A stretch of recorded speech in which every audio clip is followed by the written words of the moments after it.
Friends, ఈ వీడియోలో ఉపరాష్ట్రపతిని ఎలా ఎన్నుకుంటారో చూద్దామండి. ధంకర్ రాజీనామాతో కొత్త ఉపరాష్ట్రపతిని ఎన్నుకోవాల్సి వచ్చింది. రాజ్యాంగంలోని ఆర్టికల్ 63 నుంచి 71 కూడా ఉపరాష్ట్రపతి గురించి తెలియజేస్తున్నాయి. ఈ నిబంధనల ప్రకారము ధంకర్ రాజీనామా చేసిన 60 రోజుల్లోపు ఇక్కడ సెప్టెంబర్ 19 లోపు అధికారిక ఎన్నికలు అయితే నిర్వహించాలి.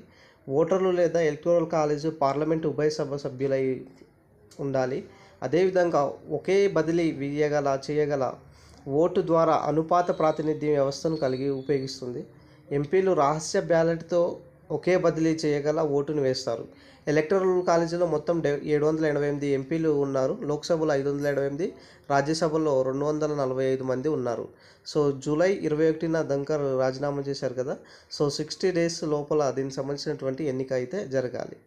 ఇది సార్ ఈ యొక్క వీడియో.